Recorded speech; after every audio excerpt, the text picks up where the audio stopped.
PSC tips and ട്രിക്സിലേക്ക് ഏവർക്കും സ്വാഗതം. വരുന്ന LDC 2024, LGS 2024 എക്സാംസിന് വേണ്ടി പ്രിപ്പയർ ചെയ്യുന്നവർക്ക് വേണ്ടിയിട്ടുള്ള സിലബസ് പ്രകാരമുള്ള ഫ്രീ ക്ലാസ്സുകൾ നമ്മുടെ ചാനലിലൂടെ സ്റ്റാർട്ട് ചെയ്തിട്ടുണ്ട്. ഒരു ദിവസം 6 ക്ലാസ്സുകൾ വെച്ചാണ് വരുന്നത്.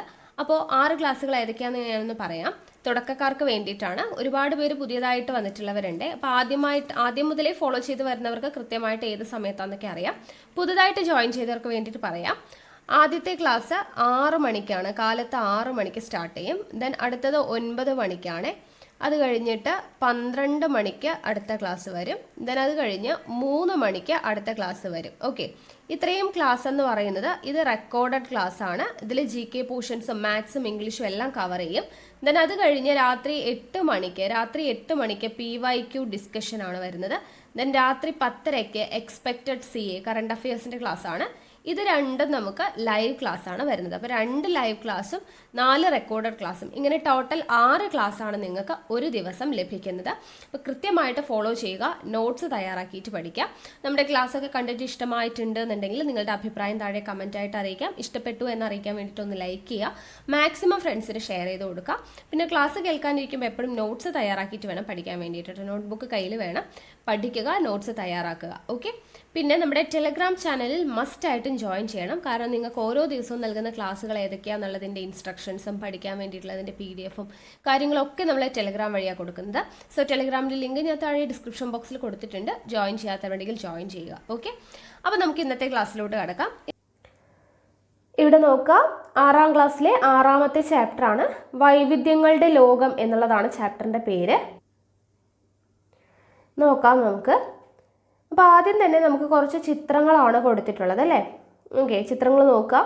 ഇതിൽ കാണുന്ന സസ്യജാലങ്ങൾ തികച്ചും വ്യത്യസ്തമല്ലേ? എന്തുകൊണ്ടായിരിക്കാം ഈ വ്യത്യാസം? സസ്യങ്ങളിൽ മാത്രമല്ല ജന്തുജാലങ്ങളിലും ജനജീവിതത്തിലുമൊക്കെ ലോകത്ത് ഇത്തരത്തിൽ വൈവിധ്യങ്ങൾ നിലനിൽക്കുന്നു. നമ്മളിപ്പോൾ പഠിച്ചതല്ലേ ഉള്ളൂ. ഓക്കെ, ഓരോ പ്രദേശത്തും അനുഭവപ്പെടുന്ന കാലാവസ്ഥാ സാഹചര്യങ്ങളാണ് ഇതിനുള്ള പ്രധാന കാരണം. കാലാവസ്ഥാ സവിശേഷതകളിൽ ഏറെക്കുറെ സമാനതകൾ പുലർത്തുന്ന ഭൂഭാഗങ്ങൾ കാലാവസ്ഥാ മേഖലകൾ എന്ന് അറിയപ്പെടുന്നു. ഓക്കെ, അപ്പോൾ എന്താണ് കാലാവസ്ഥാ മേഖലകൾ എന്ന് പറയുന്നത്? ഓരോ പ്രദേശത്തും അനുഭവപ്പെടുന്ന കാലാവസ്ഥാ സാഹചര്യങ്ങളാണ് എന്തിന് കാരണം? വൈവിധ്യങ്ങൾക്ക് കാരണം എന്ന് പറയുന്നത്. അപ്പോൾ കാലാവസ്ഥാ സവിശേഷതകളിൽ ഏറെക്കുറെ സമാനതകൾ പുലർത്തുന്ന ഭൂഭാഗങ്ങളെ, കാലാവസ്ഥ ഏകദേശം ഒരുപോലെയുള്ള ഭൂഭാഗങ്ങളെ എന്ത് പറയുന്നു? കാലാവസ്ഥാ മേഖലകൾ എന്നാണ് അറിയപ്പെടുന്നത്. ക്ലൈമാറ്റിക് റീജിയൻസ് എന്നാണ് അറിയപ്പെടുന്നത്. ഇനി വൻകരകളെക്കുറിച്ച് മുൻപ് പഠിച്ചല്ലോ എന്നൊക്കെ ചോദിക്കുന്നുണ്ട്. നമ്മൾ പഠിച്ചിട്ടില്ല, പഠിക്കാം കേട്ടോ. ലോകത്തിലെ വൻകരകളിലെല്ലാം വ്യത്യസ്തമായ കാലാവസ്ഥാ മേഖലകളുണ്ട്. ലോകത്തിലെ വൻകരകളിലെല്ലാം എന്തുണ്ട്?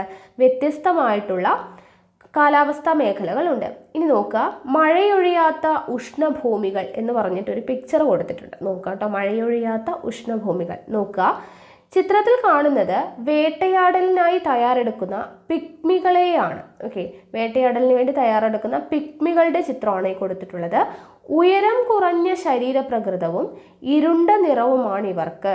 ഓക്കെ, പിഗ്മികൾ എന്ന് പറയുമ്പോൾ ഉയരം കുറഞ്ഞ ശരീരപ്രകൃതവും ഇരുണ്ട നിറവുമായിട്ടുള്ളവരാണ്. കസാവ, അതായത് മരച്ചീനിയാണ് പിഗ്മികളുടെ മുഖ്യ ഭക്ഷണം. ഓക്കെ, കസാവ എന്ന് പറഞ്ഞാൽ മരച്ചീനിയാണ് പിഗ്മികളുടെ മുഖ്യ ഭക്ഷണം. കൂടാതെ കായ്കനികളും വേട്ടയാടി കിട്ടിയ മാംസവും ഇവർ ഭക്ഷിക്കാറുണ്ട്. ഓക്കെ, ഇവർ മാനിൻ്റെ തുകലും ഇലകളും വസ്ത്രങ്ങളായിട്ട് ഉപയോഗിക്കാറുണ്ട്. മരച്ചില്ലകളും വലിയ ഇലകളും ഓലകളും കൊണ്ട് അർദ്ധവൃത്താകൃതിയിൽ ഇവർ വീടുണ്ടാക്കുന്നു. വനങ്ങളെ ജീവന് തുല്യം സ്നേഹിക്കുകയും പരിപാലിക്കുകയും ചെയ്യുന്നവരാണിവർ. ഓക്കെ, അപ്പോൾ പിഗ്മികളെ കുറിച്ചാണ് ആദ്യം തന്നെ നമുക്ക് കൊടുത്തിട്ടുള്ളത്. പിഗ്മികൾ വേട്ടയാടലിന് വേണ്ടിയിട്ട് പോകുന്നവരാണ്. ഉയരം കുറഞ്ഞ ശരീരപ്രകൃതവും ഇരുണ്ട നിറവുമുള്ളവരാണ്. അവരുടെ പ്രധാന ഭക്ഷണം എന്താണ്? പിഗ്മികളുടെ കസാവ അല്ലെങ്കിൽ മരച്ചീനിയാണ്. കൂടാതെ കായ്കനികളും വേട്ടയാടി കിട്ടിയിട്ടുള്ള മാംസവും ഭക്ഷിക്കാറുണ്ട്. മാനിൻ്റെ തുകല്, ഇലകൾ എന്നിവ ഉപയോഗിച്ചിട്ടാണ് വസ്ത്രങ്ങളായിട്ട് അവർ ഉപയോഗിക്കുന്നത്. മരച്ചില്ലകളും വലിയ ഇലകളും ഓലകളും കൊണ്ട് അർദ്ധവൃത്താകൃതിയിൽ എന്തുണ്ടാക്കാറുണ്ട്? വീടുണ്ടാക്കാറുണ്ട്. വനങ്ങളെ ജീവന് തുല്യം സ്നേഹിക്കുകയും പരിപാലിക്കുകയും ചെയ്യുന്നവരാണ് പിഗ്മികൾ എന്ന് പറയുന്നത്. ഓക്കെ, പിഗ്മികളുടെ മുഖ്യ അധിവാസ മേഖലയായ ആഫ്രിക്കയിലെ കോങ്കോ നദീതടത്തിലെ ചില സവിശേഷതകൾ നോക്കൂ. അപ്പോൾ പിഗ്മികളുടെ മുഖ്യ അധിവാസ മേഖല ഏതാണ്? ആഫ്രിക്കയിലെ കോങ്കോ നദീതടങ്ങളാണ്. ആഫ്രിക്കയിലെ കോങ്കോ നദീതടങ്ങളിലാണ് പിഗ്മികൾ കാണപ്പെടുന്നത് കൂടുതലായിട്ട്. അപ്പോൾ ആഫ്രിക്കയിലെ കോങ്കോ നദീതടങ്ങളുടെ പ്രത്യേകതയാണ് ഇവിടെ കൊടുത്തിട്ടുള്ളത്. നോക്കുക, വർഷം മുഴുവൻ ഉയർന്ന അന്തരീക്ഷ താപം, എല്ലാ ദിവസവും ഉച്ചയ്ക്ക് ശേഷം ലഭിക്കുന്ന ഇടിമിന്നലോടുകൂടിയ മഴ. ഓക്കെ, ആഫ്രിക്കൻ കോങ്കോ നദീതടങ്ങളുടെ പ്രത്യേകതകളാണ് പറയുന്നത്. വർഷം മുഴുവൻ ഉയർന്ന അന്തരീക്ഷ താപം, എല്ലാ ദിവസവും ഉച്ചയ്ക്ക് ശേഷം ലഭിക്കുന്ന ഇടിമിന്നലോടുകൂടിയ മഴ. അതുപോലെ വൻമരങ്ങൾ, വള്ളിപ്പടർപ്പുകൾ, അടിക്കാടുകൾ, പായൽ വർഗ സസ്യജാലങ്ങൾ, മരവാഴകൾ തുടങ്ങി ഇടതൂർന്നു വളരുന്ന നിത്യഹരിത സസ്യങ്ങൾ ഇവിടെ കാണുന്നുണ്ട്. ഓക്കെ, അപ്പോൾ കോങ്കോ പ്രദേശത്തെ കാര്യങ്ങളാണ് പറയുന്നത്. ആഫ്രിക്കയിൽ വൻമരങ്ങൾ, വള്ളിപ്പടർപ്പുകൾ, അടിക്കാടുകൾ, പായൽ വർഗ സസ്യജാലങ്ങൾ, മരവാഴകൾ തുടങ്ങി ഇടതൂർന്നു വളരുന്ന നിത്യഹരിത സസ്യങ്ങൾ കാണുന്നുണ്ട്. വൈവിധ്യമാർന്ന ജന്തുക്കൾ കാണുന്നുണ്ട്. ഓക്കെ, അപ്പോൾ എന്തുകൊണ്ടാണ് ഈ സവിശേഷതകൾ വന്നിട്ടുള്ളത് എന്നാണ് ഇവിടെ കൊടുത്തിട്ടുള്ളത് കാരണം. അപ്പോൾ ഭൂമിയിൽ എല്ലാ പ്രദേശത്തും സൂര്യപ്രകാശ ലഭ്യത ഒരുപോലെയല്ല, അല്ലേ? നമുക്കറിയാം എല്ലായിടത്തും ഒരുപോലെയല്ല സൂര്യപ്രകാശം ലഭിക്കുന്നത്. ഭൂമധ്യരേഖയോട് അടുത്ത് സ്ഥിതി ചെയ്യുന്നു എന്നതാണ് മേൽപ്പറഞ്ഞ കാലാവസ്ഥാ സവിശേഷതകൾക്ക് കാരണം. അപ്പോൾ ആഫ്രിക്കയിലെ കോങ്കോ പ്രദേശങ്ങളിൽ ഈ പറഞ്ഞ സവിശേഷതകൾക്ക് കാരണം എന്താണ്? അതായത് ഭൂമധ്യരേഖയോട് ഏറ്റവും അടുത്ത് സ്ഥിതി ചെയ്യുന്നു എന്നുള്ളതാണ് ഈ കാലാവസ്ഥയുടെ പ്രത്യേകതയുടെ കാര്യം. ഓക്കെ, അപ്പോൾ ഈ കാലാവസ്ഥാ സവിശേഷതകളാണ് ഇവിടുത്തെ സമ്പന്നമായ സസ്യ ജന്തു വൈവിധ്യങ്ങൾക്ക് കാരണമാവുന്നത്. ഭൂമധ്യരേഖയുടെ അടുത്ത് സ്ഥിതി ചെയ്യുന്നത് കൊണ്ടാണ്. ഓക്കെ, ഇനി ആഫ്രിക്കയെ കൂടാതെ മറ്റ് വൻകരകളിലും എന്തുണ്ട്? ഭൂമധ്യരേഖയോടടുത്ത് സമാന സവിശേഷതകളുള്ള പ്രദേശങ്ങൾ കാണേണ്ടതല്ലേ? ആണ്. അപ്പോൾ അതുപോലെയുള്ള പ്രദേശങ്ങൾ കൊടുത്തിട്ടുണ്ട്. നോക്കുക, തെക്കേ അമേരിക്കയിലെ ആമസോൺ നദീതടത്തിലും തെക്ക് കിഴക്ക് ഏഷ്യയിലെ മലേഷ്യ, ഇന്തോനേഷ്യ തുടങ്ങിയ പ്രദേശങ്ങളിലും സമാന സവിശേഷതകൾ നിൽക്കുന്നു. അപ്പോൾ ആഫ്രിക്കയിലെ കോങ്കോ പ്രദേശങ്ങളിലുള്ള അതേ സവിശേഷതകൾ, നമ്മൾ എന്തൊക്കെ സവിശേഷതകളാണെന്ന് പറഞ്ഞു അല്ലേ? അപ്പോൾ അതേ സവിശേഷതകൾ കാണപ്പെടുന്ന എവിടെയൊക്കെയാണ്? തെക്കേ അമേരിക്കയിലെ ആമസോൺ നദീതടത്തിലും കാണപ്പെടുന്നുണ്ട്. തെക്ക് കിഴക്കൻ ഏഷ്യയിലെ മലേഷ്യ, ഇന്തോനേഷ്യ തുടങ്ങിയ പ്രദേശങ്ങളിലും ഇതേ സവിശേഷതകൾ കാണപ്പെടുന്നുണ്ട്. ആമസോൺ തടത്തിലെ ഗോത്രവർഗക്കാർ, മലേഷ്യയിലെ സെമാങ്ങുകൾ, ഇന്തോനേഷ്യയിലെ കുബു, ദയാക് തുടങ്ങിയ ജനവിഭാഗങ്ങൾ പിഗ്മികളെ പോലെ വനങ്ങളിൽ വസിക്കുന്നവരാണ്. അപ്പോൾ ആഫ്രിക്കയിലെ കോങ്കോ നദീതടങ്ങളിൽ വസിക്കുന്ന വർഗക്കാരാണ് പിഗ്മികൾ എന്ന് പറഞ്ഞത്. ആമസോൺ തടത്തിൽ ജീവിക്കുന്ന ഗോത്രവർഗക്കാരാണ്. ഓക്കെ, ആമസോൺ തടത്തിൽ ജീവിക്കുന്ന ഗോത്രവർഗക്കാർ, മലേഷ്യയിലെ സെമാങ്ങുകൾ, ഇന്തോനേഷ്യയിൽ ജീവിക്കുന്ന കുബു, ദയാക്ക് തുടങ്ങിയ ജനവിഭാഗങ്ങൾ. അപ്പോൾ ഓരോ പ്രദേശത്തും ജീവിക്കുന്ന ജനവിഭാഗങ്ങളുടെ പേരുകൾ ഓർത്തിരിക്കുക കേട്ടോ. ഇന്തോനേഷ്യയിലെ കുബു, ദയാക്ക്, മലേഷ്യയിലെ സെമാങ്ങുകൾ, ആമസോൺ തടത്തിലെ ഗോത്രവർഗക്കാർ, ആഫ്രിക്കൻ കോങ്കോ പ്രദേശങ്ങളിലെ പിഗ്മികൾ. ഓക്കെ, ഇങ്ങനെയുള്ളവരാണ് വസിക്കുന്നത്. വനങ്ങളിലാണ് ഇവരെല്ലാം വസിക്കുന്നത്. മേൽപ്പറഞ്ഞ പ്രദേശങ്ങളെല്ലാം തന്നെ ഭൂമധ്യരേഖയിൽ നിന്ന് 10 ഡിഗ്രി തെക്കും 10 ഡിഗ്രി വടക്കും അക്ഷാംശങ്ങൾക്കിടയിലാണ് സ്ഥിതി ചെയ്യുന്നത്. ഈ മേഖലയാണ് മധ്യരേഖാ കാലാവസ്ഥാ മേഖല എന്ന് അറിയപ്പെടുന്നത്. ഓക്കെ, അപ്പോൾ ഇപ്പോൾ പറഞ്ഞ ആമസോൺ ആയാലും മലേഷ്യ, ഇന്തോനേഷ്യ, ആഫ്രിക്കയിലെ കോങ്കോ പ്രദേശങ്ങൾ ഇതെല്ലാം തന്നെ സ്ഥിതി ചെയ്യുന്നത് ഭൂമധ്യരേഖയിൽ നിന്ന് 10 ഡിഗ്രി തെക്കും 10 ഡിഗ്രി വടക്ക് അക്ഷാംശങ്ങൾക്കിടയിലാണ്. അപ്പം എന്താണ് അക്ഷാംശം, എന്താണ് ഭൂമധ്യരേഖ എന്നൊക്കെ അറിയാം അല്ലേ? ഭൂമിയെ 2 അർദ്ധഗോളങ്ങളായിട്ട് തിരിച്ചിട്ടുണ്ട്. അപ്പോൾ ഈ 2ആക്കി തിരിക്കുന്ന ഈ ഇതിനെയാണ് നമ്മൾ ഭൂമധ്യരേഖ, 0 ഡിഗ്രി അക്ഷാംശം അല്ലെങ്കിൽ ഭൂമധ്യരേഖ എന്ന് വിളിക്കുന്നത്. ഭൂമിയെ 2 അർദ്ധഗോളങ്ങളാക്കുന്നത്. മുകളിൽ ഉത്തരാർദ്ധഗോളം, താഴെ ദക്ഷിണാർദ്ധഗോളമാണെന്ന് നമുക്കറിയാം. അക്ഷാംശ രേഖ എന്ന് പറഞ്ഞാൽ ഭൂമധ്യരേഖയ്ക്ക് സമാന്തരമായി വരയ്ക്കുന്ന രേഖകളെയാണ് അക്ഷാംശ രേഖ എന്ന് പറയുന്നത്. അതൊക്കെ നമുക്ക് അറിയുന്നതാണ് അല്ലേ? അപ്പോൾ ഭൂമധ്യരേഖയിൽ നിന്നും 10 ഡിഗ്രി തെക്കും 10 ഡിഗ്രി വടക്കും അക്ഷാംശങ്ങൾക്കിടയിലാണ് ആര് സ്ഥിതി ചെയ്യുന്നത്? ഈ പറഞ്ഞ പ്രദേശങ്ങൾ സ്ഥിതി ചെയ്യുന്നത്. ഈ മേഖലയെ എന്ത് പറയുന്നു? മധ്യരേഖ കാലാവസ്ഥാ മേഖല, ഇക്വറ്റോറിയൽ ക്ലൈമാറ്റിക് റീജിയൻ എന്നാണ് അറിയപ്പെടുന്നത്. ഓക്കെ, ഇത്രയും കിട്ടിയല്ലോ. ഓക്കെ, അടുത്തത് നോക്കാം. മഹാഗണി, എബണി, റോസ്വുഡ് തുടങ്ങിയ കാഠിന്യമേറിയ മരങ്ങൾ ധാരാളമായി കാണപ്പെടുന്ന നിബിഡ വനങ്ങൾ മധ്യരേഖാ കാലാവസ്ഥാ മേഖലകളുടെ സവിശേഷതകളാണ്. അപ്പോൾ ഈ മധ്യരേഖാ കാലാവസ്ഥാ മേഖലകളിൽ കാണപ്പെടുന്ന വൃക്ഷങ്ങളാണ് മഹാഗണി, എബണി, റോസ്വുഡ് തുടങ്ങിയ കാഠിന്യമേറിയ മരങ്ങൾ, മഹാഗണി, എബണി, റോസ്വുഡ് തുടങ്ങിയ മരങ്ങൾ കാണപ്പെടുന്നത് എവിടെയാണ്? ഈ മധ്യരേഖ കാലാവസ്ഥാ മേഖലയിലാണ് കാണപ്പെടുന്നത്. ഓക്കെ, അപ്പോൾ ഇവിടെ മധ്യരേഖ നിത്യഹരിത വനങ്ങൾ എന്ന് പറഞ്ഞു കൊടുത്തിട്ടുണ്ട്. വൻമരങ്ങൾ കൊണ്ട് സമൃദ്ധമായ മധ്യരേഖ വനമേഖലകളിൽ ഓരോ ചതുരശ്ര കിലോമീറ്ററിലും 1000-ലധികം വിവിധ സസ്യവർഗ്ഗങ്ങൾ ഇടതൂർന്ന് വളരുന്നു. ഓക്കെ, ജസ്റ്റ് വായിക്കുക കേട്ടോ. ഇനി സമൃദ്ധമായ മഴയും സൂര്യപ്രകാശവും ലഭിക്കുന്നതിനാൽ ഈ വനങ്ങളിലെ മരങ്ങൾ ഇല പൊഴിക്കാറില്ല. ഓക്കെ, സമൃദ്ധമായിട്ടുള്ള മഴ ലഭിക്കുന്നുണ്ട്, സൂര്യപ്രകാശവും ലഭിക്കുന്നുണ്ട്. നമ്മൾ പറഞ്ഞു ഭൂമധ്യരേഖയോട് അടുത്താണ് അല്ലെ, 10 ഡിഗ്രി തെക്കും 10 ഡിഗ്രി വടക്കും ഉള്ള അക്ഷാംശങ്ങൾക്കിടയിലാണ് ഇത് കാണപ്പെടുന്നത്. അപ്പോൾ ഈ മഴയും സൂര്യപ്രകാശവും എല്ലാം വളരെ സമൃദ്ധിയോടുകൂടി ലഭിക്കുന്നത് കൊണ്ട് തന്നെ ഈ വനങ്ങളിലെ മരങ്ങൾ എന്ത് ചെയ്യാറില്ല? ഇല പൊഴിക്കാറില്ല. അതിനാൽ ഈ വനങ്ങളെ മധ്യരേഖ നിത്യഹരിത വനങ്ങൾ എന്ന് വിളിക്കുന്നു. അപ്പോൾ ഈ നിത്യഹരിത വനങ്ങൾ, മധ്യരേഖ നിത്യഹരിത വനങ്ങൾ എന്ന് പറയുന്നതാണ് നമ്മളിപ്പോൾ കോളത്തിൽ പറഞ്ഞത്. വൻമരങ്ങൾ കൊണ്ട് സമൃദ്ധമായ മധ്യരേഖ വനമേഖലകളിൽ ഓരോ ചതുരശ്ര കിലോമീറ്ററിലും 1000-ലധികം വിവിധ സസ്യങ്ങൾ ഇടതൂർന്ന് വളരുന്നു എന്ന് പറഞ്ഞു. ഓക്കെ, അപ്പം ഇങ്ങനെ ഇല പൊഴിക്കാറില്ല എന്നുള്ള കാരണങ്ങൾ കൊണ്ടാണ് ഈ വനങ്ങളെ മധ്യരേഖ നിത്യഹരിത വനങ്ങൾ എന്നും പച്ചപ്പോടെ നിൽക്കും, ഇല പൊഴിക്കാറില്ല. ഓക്കെ, അപ്പം മധ്യരേഖ നിത്യഹരിത വനങ്ങൾ എന്ന് പറയുന്നുണ്ട്. മധ്യരേഖ കാലാവസ്ഥാ മേഖലയിൽ വനവിഭവ ശേഖരണം ഒരു പ്രധാന ഉപജീവന മാർഗമാണ്. ഓക്കെ, അപ്പോൾ മധ്യരേഖ കാലാവസ്ഥാ മേഖലയിലെ വനവിഭവ ശേഖരണം എന്ന് പറയുന്നത് അവിടെ ജീവിക്കുന്നവരുടെ പ്രധാനപ്പെട്ട ഒരു ഉപജീവന മാർഗമാണ്. ആൾക്കുരങ്ങുകൾ, ലമർ, ഒറാങ്ങുട്ടാൻ തുടങ്ങിയ കുരങ്ങുവർഗ്ഗങ്ങൾ, മരങ്ങളിൽ നിന്ന് മരങ്ങളിലേക്ക് സഞ്ചരിക്കുന്ന ഇഴജന്തുക്കൾ, വെള്ളക്കെട്ടുകളിൽ ജീവിക്കുന്ന നീർക്കുതിര, ചീങ്കണ്ണി തുടങ്ങിയ ജന്തുക്കൾ, പക്ഷിവർഗത്തിൽപ്പെട്ട തത്ത, വേഴാമ്പൽ എന്നിങ്ങനെ വൈവിധ്യപൂർണ്ണമാണ് ഇവിടുത്തെ ജന്തുജാലങ്ങൾ. അപ്പോൾ ഇവിടെ കാണപ്പെടുന്ന പ്രധാനപ്പെട്ട ജന്തുക്കൾ ഏതൊക്കെയാണ്? ആൾക്കുരങ്ങുകൾ, ലമർ, ഒറാങ്ങുട്ടാൻ തുടങ്ങിയ കുരങ്ങുവർഗ്ഗങ്ങൾ കാണപ്പെടുന്നുണ്ട്. മരങ്ങളിൽ നിന്ന് മരങ്ങളിലേക്ക് സഞ്ചരിക്കുന്ന ഇഴജന്തുക്കൾ, വെള്ളക്കെട്ടുകളിൽ ജീവിക്കുന്ന നീർക്കുതിര, ചീങ്കണ്ണി തുടങ്ങിയ ജന്തുക്കൾ, പക്ഷിവർഗത്തിൽപ്പെട്ട തത്ത, വേഴാമ്പൽ തുടങ്ങിയിട്ടുള്ള ജന്തുജാലങ്ങളും ഇവിടെ കാണപ്പെടുന്നുണ്ട്. ഓക്കെ, ഇനി മധ്യരേഖ കാലാവസ്ഥാ മേഖലയിലെ എല്ലാ പ്രദേശങ്ങളും എന്തല്ല? വനങ്ങളല്ല. ഈ മേഖലയിൽ ഉൾപ്പെട്ട ബ്രസീൽ, മലേഷ്യ, ഇന്തോനേഷ്യ തുടങ്ങിയ രാജ്യങ്ങളിൽ കൃഷി, ഖനനം, വ്യവസായം എന്നീ പ്രവർത്തനങ്ങൾ കാര്യക്ഷമമായി നടക്കുന്ന പ്രദേശങ്ങളുണ്ട്. ഓക്കെ, ഈ പ്രദേശങ്ങൾ വൻ നഗരങ്ങളായിട്ട് മാറിക്കഴിഞ്ഞു. അപ്പോൾ മധ്യരേഖ കാലാവസ്ഥാ മേഖലയിലാണ് ഈ നിബിഡമായിട്ടുള്ള വനങ്ങൾ കാണപ്പെടുന്നതെന്ന് പറഞ്ഞു. എല്ലാ പ്രദേശങ്ങളും എന്തല്ല? ഇതുപോലെ വനങ്ങളല്ല. ഇവിടെ ഉൾപ്പെട്ട ബ്രസീൽ, മലേഷ്യ, ഇന്തോനേഷ്യ തുടങ്ങിയ രാജ്യങ്ങളിൽ എന്തുണ്ട്? കൃഷി, ഖനനം, വ്യവസായം തുടങ്ങിയ പ്രവർത്തനങ്ങളുണ്ട്. അതുകൊണ്ട് തന്നെ ഈ പ്രദേശങ്ങൾ വൻ നഗരങ്ങളായിട്ട് മാറിക്കഴിഞ്ഞു എന്നാണ് പറയുന്നത്. ഓക്കെ, ഇനി നോക്കാം. ആമസോൺ തടാകത്തിലെ ജൈവ വൈവിധ്യം എന്ന് പറഞ്ഞൊരു കോളം കൊടുത്തിട്ടുണ്ട്. നോക്കുക, തെക്കേ അമേരിക്കയിലെ ആമസോൺ നദീതടത്തിലാണ് ലോകത്തിലെ ഏറ്റവും വിശാലവും ജൈവ വൈവിധ്യ സമ്പന്നവുമായിട്ടുള്ള മഴക്കാടുകൾ സ്ഥിതി ചെയ്യുന്നത്. അപ്പോൾ മഴക്കാടുകൾ സ്ഥിതി ചെയ്യുന്നത് എവിടെയാണ്? തെക്കേ അമേരിക്കയിലെ ആമസോൺ നദീതടത്തിലാണ്. നമ്മൾ പറഞ്ഞു തെക്കേ അമേരിക്കയിലെ ആമസോണൊക്കെ ഈ പ്രദേശത്ത് വരുന്നതാണ് അല്ലെ, മധ്യരേഖ കാലാവസ്ഥാ മേഖലയിൽ വരുന്നതാണ്.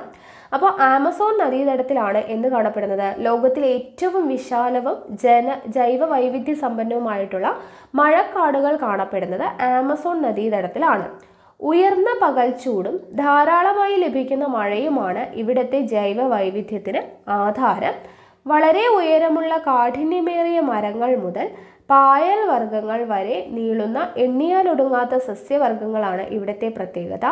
കൂടാതെ അസംഖ്യം വളരുന്ന സൂക്ഷ്മജീവികൾ, ഷഡ്പദങ്ങൾ, വിവിധ ഇനം കുരങ്ങുകൾ, ഉഭയജീവികൾ, ഉരകങ്ങൾ, പക്ഷികൾ തുടങ്ങി വൈവിധ്യമാർന്ന ജന്തുലോകവും ഈ വനങ്ങളിലെ ജൈവ വൈവിധ്യത്തിന് മുതൽക്കൂട്ടാവുന്നു. അപ്പം അത്രത്തോളം ജൈവ വൈവിധ്യമുള്ള പ്രദേശമാണ് ഇത്തവ തെക്കേ അമേരിക്കയിലെ ആമസോൺ നദീതടങ്ങൾ എന്ന് പറയുന്നത്.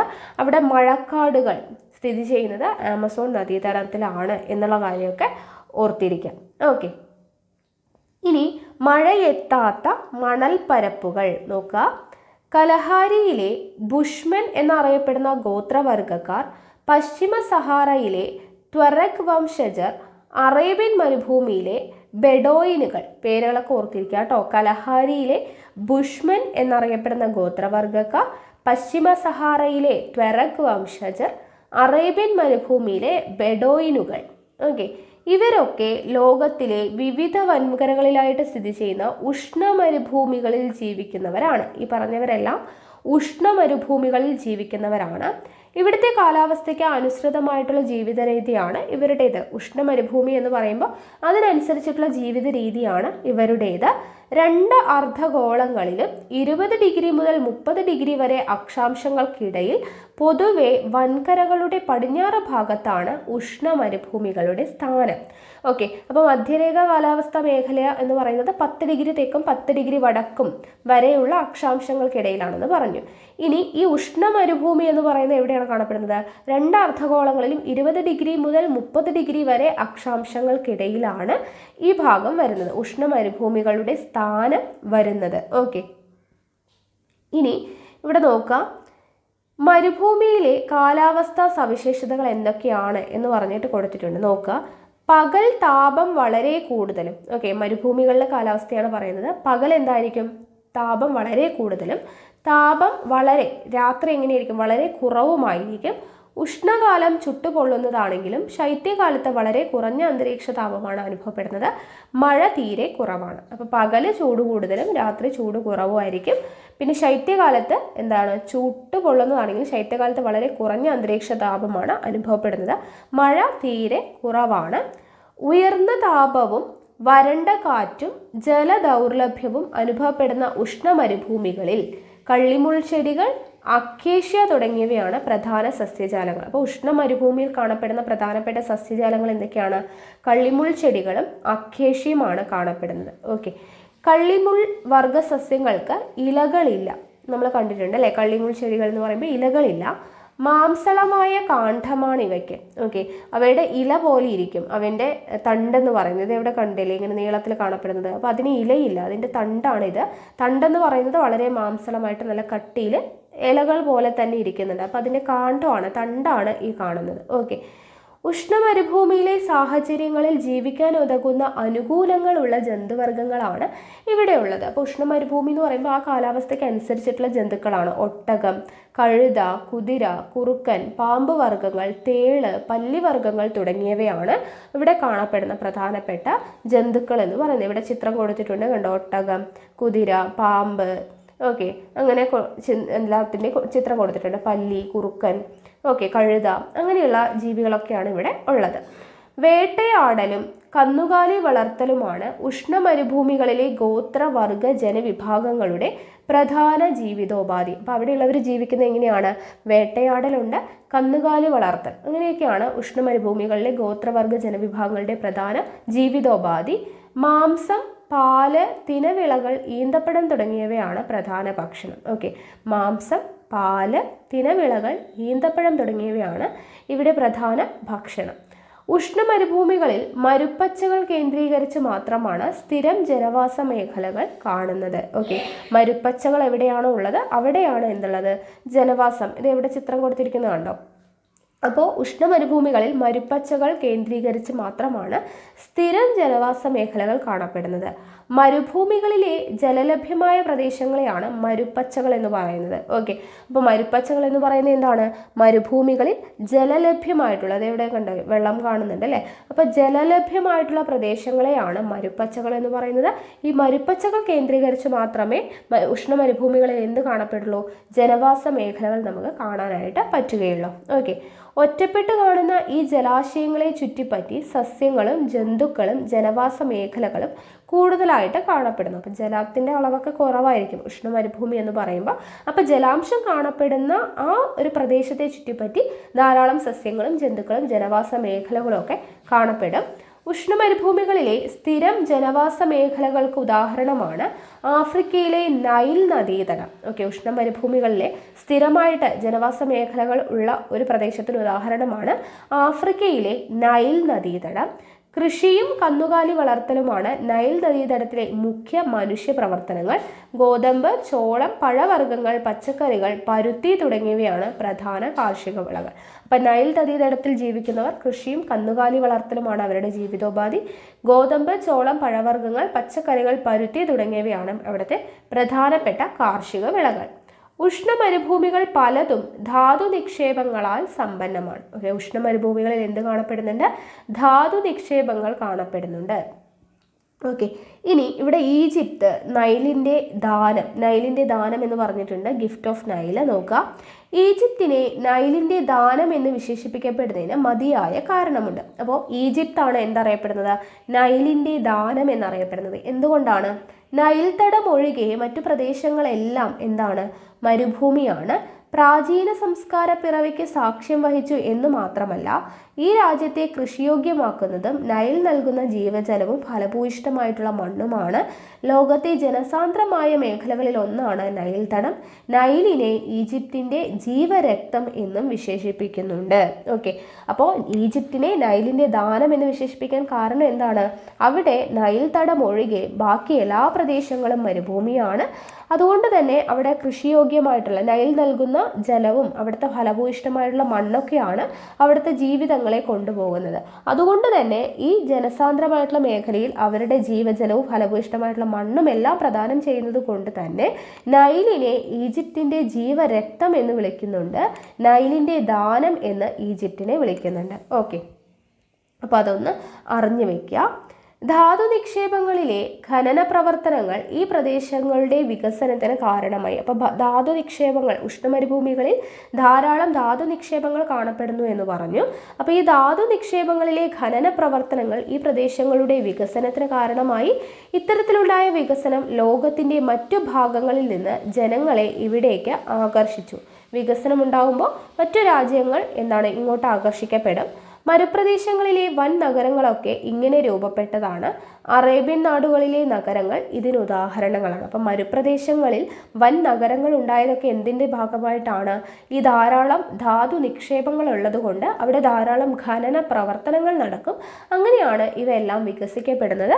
അപ്പോൾ അറേബ്യൻ നാടുകളിലെ നഗരങ്ങൾ ഇതിന് ഉദാഹരണമാണ്. ഇവിടുത്തെ പെട്രോളിയം നിക്ഷേപങ്ങളാണ് എന്തിനു കാരണം? ഇവിടെ അറേബ്യൻ നാടുകൾ വികസിച്ച് വരാനായിട്ട് കാരണം അവിടെ ധാരാളം പെട്രോളിയം നിക്ഷേപങ്ങളുണ്ട്.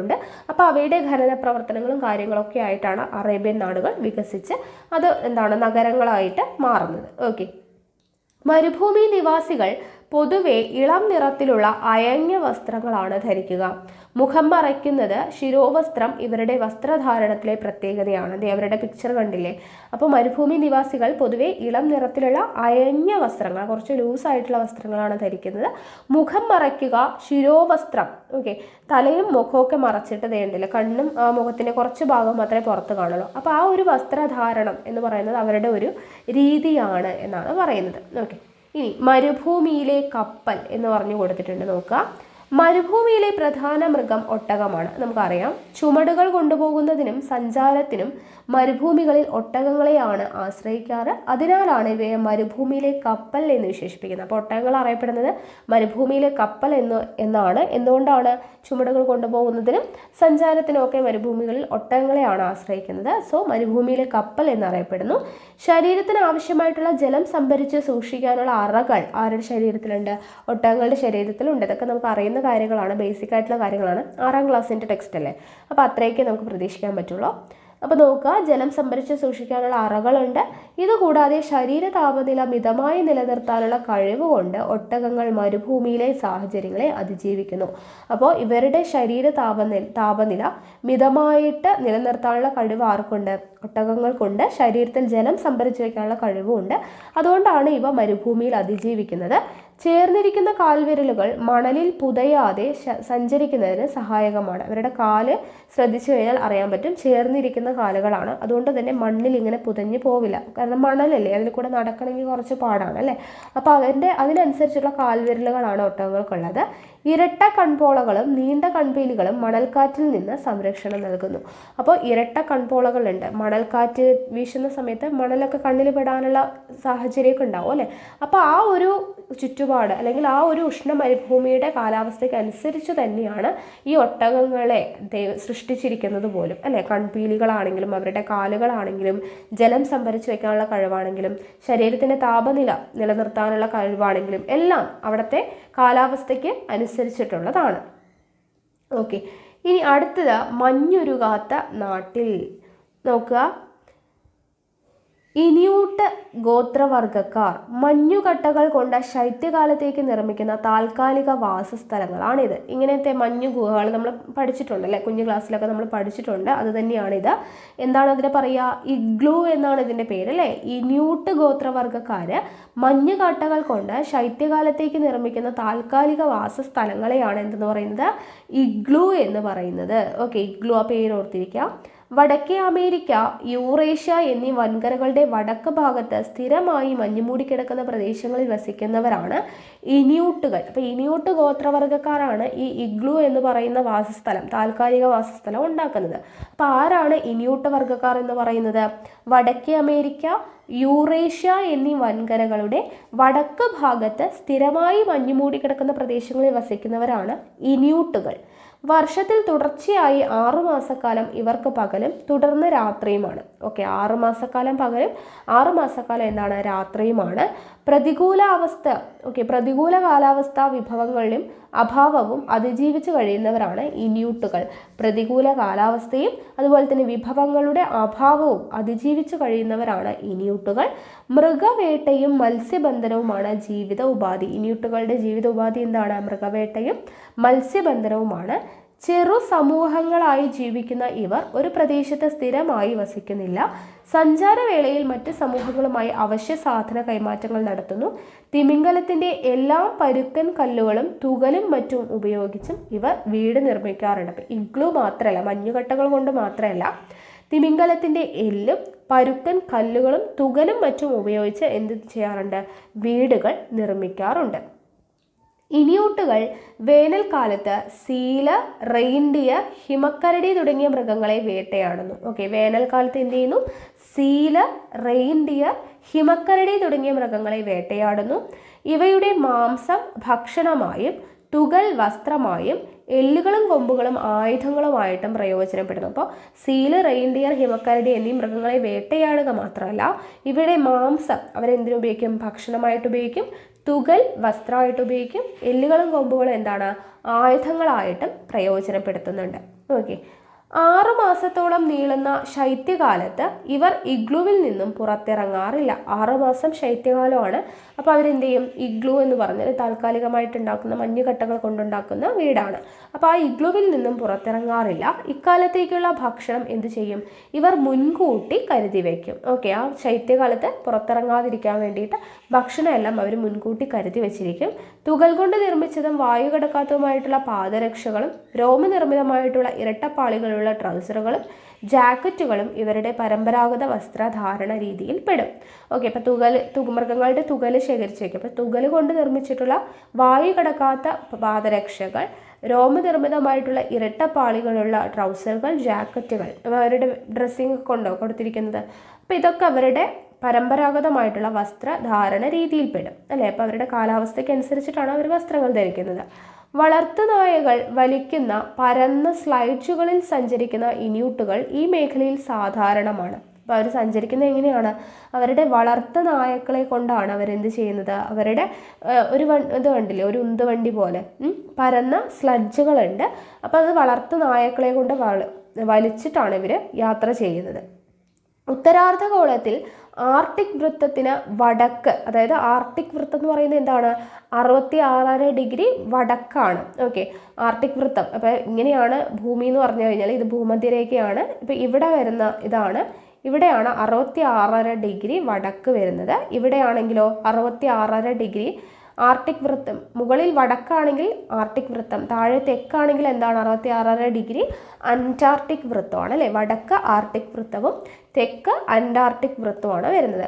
അപ്പോൾ ഉത്തരാർദ്ധഗോളത്തിൽ ആർട്ടിക് വൃത്തത്തിന്, അതായത് 66 ഡിഗ്രി വടക്ക് ഉത്തര ധ്രുവത്തെ ചുറ്റി സ്ഥിതി ചെയ്യുന്ന ഈ കാലാവസ്ഥാ മേഖലയെ തുന്ദ്ര മേഖല എന്ന് വിളിക്കുന്നു. അപ്പോൾ തുന്ദ്ര മേഖല എന്ന് പറയുന്നത് എന്താണ്?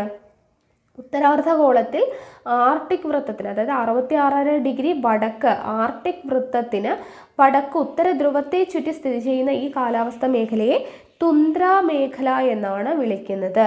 തീരെ കുറഞ്ഞ മഴയും വിരളമായ സസ്യജാലങ്ങളും വളരെ കുറഞ്ഞ ജനവാസവുമുള്ള ഈ മേഖല ഒരു ശീത മരുഭൂമിയാണ്. ഓക്കെ, ഇവിടെ മഴ കുറവാണ്, വിരളമായിട്ടുള്ള സസ്യജാലങ്ങൾ, വളരെ കുറഞ്ഞ ജനവാസം ഒക്കെയുള്ള ഈ പ്രദേശം ശീത മരുഭൂമിയാണ്. ജൂൺ മാസത്തിൽ അപൂർവമായി അനുഭവപ്പെടുന്ന 10 ഡിഗ്രി സെൽഷ്യസ് ആണ് ഇവിടുത്തെ ഏറ്റവും ഉയർന്ന താപം. ഓക്കെ, ജൂൺ മാസത്തിലാണ് 10 ഡിഗ്രി സെൽഷ്യസ് എങ്കിലും വരാം. അതാണ് അവിടുത്തെ ഏറ്റവും ഉയർന്ന താപം എന്ന് പറയുന്നത്. അപ്പോൾ അവിടെ എത്രത്തോളം തണുപ്പായിരിക്കും എന്നുള്ളത് നമുക്ക് ഊഹിക്കാൻ പറ്റും അല്ലേ. അതിശൈത്യത്തെ അതിജീവിക്കുന്ന പന്നൽ, പായൽ തുടങ്ങിയവയാണ് മുഖ്യ സസ്യവർഗ്ഗങ്ങൾ. അത്രത്തോളം തണുപ്പാണ്. അപ്പോൾ അത്രയും അതിജീവിക്കുന്ന പന്നൽ, പായൽ തുടങ്ങിയവയാണ് മുഖ്യ സസ്യവർഗ്ഗങ്ങൾ. പുഷ്പിക്കുന്ന ചെറു സസ്യങ്ങളും കുറ്റിച്ചെടികളും ഹ്രസ്വമായ വേനൽക്കാലത്ത് മാത്രം തലയുയർത്തുന്നു. ഓക്കെ, ചെറു സസ്യങ്ങളും ചെറിയ ചെറിയ കുറ്റിച്ചെടികളും ഒക്കെ ഹ്രസ്വമായ വേനൽക്കാലത്ത് മാത്രം തലയുയർത്തുന്നു. ഉയരമുള്ള സസ്യങ്ങൾ അപൂർവമായേ കാണാറുള്ളൂ. ധ്രുവക്കരടികൾ, റെയിൻഡിയർ, സമുദ്രജീവികളായിട്ടുള്ള തിമിംഗലം, സീല, മത്സ്യങ്ങൾ തുടങ്ങിയവയാണ് പ്രധാന ജന്തുക്കൾ. ഓക്കെ, ഇവിടെ കണ്ടില്ലേ, ധ്രുവക്കരടികൾ, റെയിൻഡിയർ, അതുപോലെ തന്നെ തിമിംഗലം, അങ്ങനെയുള്ള കാര്യങ്ങളൊക്കെയാണ് ഇവിടെ കാണപ്പെടുന്നത്. ഓക്കെ, ഇനി ഇവിടെ നോക്കാം. ഭൂമിയിലെ വ്യത്യസ്തവും വൈവിധ്യപൂർണവുമായിട്ടുള്ള 3 കാലാവസ്ഥാ മേഖലകൾ നിങ്ങൾ പരിചയപ്പെട്ടു. ഇത്തരത്തിലുള്ള കാലാവസ്ഥാ മേഖലകൾ വേറെയുമുണ്ട്. അത് ഏതെല്ലാമാണെന്ന് അന്വേഷിച്ചറിയുമല്ലോ. എന്തായിരിക്കാം ഈ മേഖലകളുടെ രൂപീകരണത്തിന് അടിസ്ഥാനം എന്നൊക്കെ പറഞ്ഞു കൊടുത്തിട്ടുണ്ട്. ഇവിടെ നമുക്ക് ഒരു ചിത്രം തന്നിട്ടുണ്ട്, നോക്കുക. ഭൂമി നേരത്തെ പറഞ്ഞ പോലെ ഇവിടെ 0 ഡിഗ്രി അടയാളപ്പെടുത്തിയിട്ടുണ്ട്. 0 ഡിഗ്രി എന്ന് പറയുമ്പോൾ ഭൂമധ്യരേഖ. ഇവിടെ 30 ഡിഗ്രി വടക്ക്, 65 ഡിഗ്രി വടക്ക്, 90 ഡിഗ്രി വടക്ക് എന്ന് പറഞ്ഞിട്ട് ഇവിടെ മേഖലകൾ അടയാളപ്പെടുത്തിയിട്ടുണ്ട് അല്ലേ. ഉഷ്ണമേഖല, മിതോഷ്ണ മേഖല, ശൈത്യമേഖല എന്ന് പറഞ്ഞിട്ട് അടയാളപ്പെടുത്തിയിട്ടുണ്ട്. ഭൂമധ്യരേഖയിൽ നിന്ന് ധ്രുവങ്ങളിലോട്ട് പോകുന്തോറും സൂര്യപ്രകാശ ലഭ്യതയിൽ വരുന്ന വ്യത്യാസം അടിസ്ഥാനമാക്കിയാണ് ഭൂമിയെ വിവിധ താപീയ മേഖലകളായിട്ട് തിരിച്ചിരിക്കുന്നത്. ഭൂമധ്യരേഖയിൽ നിന്ന് ധ്രുവങ്ങളിലോട്ട് പോകുന്തോറും സൂര്യപ്രകാശ ലഭ്യത അനുസരിച്ചിട്ടാണ് എന്ത് വരുന്നത്, ഇവിടെ താപീയ മേഖലകളായിട്ട് ഭൂമിയെ തിരിച്ചിരിക്കുന്നത്. ഈ താപീയ മേഖലകൾക്കുള്ളിൽ തന്നെ വ്യത്യസ്ത കാലാവസ്ഥാ മേഖലകളുണ്ട്. ഒരു ഭൂഭാഗത്തിൻ്റെ സ്ഥാനം, സമുദ്ര സാമീപ്യം, സമുദ്രനിരപ്പിൽ നിന്നുള്ള ഉയരം തുടങ്ങിയ ഘടകങ്ങളാണ് വ്യത്യസ്ത കാലാവസ്ഥാ മേഖലകൾ രൂപപ്പെടുന്നതിന് കാരണം. ഓക്കെ, അപ്പോൾ ഓരോ താപീയ മേഖലകൾക്കുള്ളിൽ തന്നെ വ്യത്യസ്തമായിട്ടുള്ള കാലാവസ്ഥയുണ്ട്. ഭൂഭാഗത്തിൻ്റെ സ്ഥാനം, സമുദ്ര സാമീപ്യം, സമുദ്രനിരപ്പിൽ നിന്നുള്ള ഉയരം തുടങ്ങിയ ഘടകങ്ങളാണ് വ്യത്യസ്ത കാലാവസ്ഥാ മേഖലകൾ രൂപപ്പെടുന്നതിന് കാരണം. അപ്പോൾ വ്യത്യസ്ത കാലാവസ്ഥാ മേഖലകൾ രൂപപ്പെടുന്നതിനുള്ള കാരണം എന്തൊക്കെയാണ്? 1 ഭൂഭാഗത്തിൻ്റെ സ്ഥാനം, 2 സമുദ്ര സാമീപ്യം, 3 സമുദ്രനിരപ്പിൽ നിന്നുള്ള ഉയരം തുടങ്ങിയ ഘടകങ്ങളാണ്. ഓക്കെ, ഇനി ഇവിടെ നോക്കുക. അപ്പോൾ ഇത്രയും കാര്യങ്ങളാണ് ഇവിടെ മെയിനായിട്ട്. ഇവിടെ വൈവിധ്യങ്ങൾ തന്നെയാണ് ഭൂമിയുടെ യഥാർത്ഥ സൗന്ദര്യവും സമ്പത്തും. ഇത് കാത്തു സൂക്ഷിക്കേണ്ടത് നമ്മുടെ കടമയാണ് എന്ന് പറഞ്ഞൊരു പ്ലക്കാർഡൊക്കെ കൊടുത്തിട്ടുണ്ട്.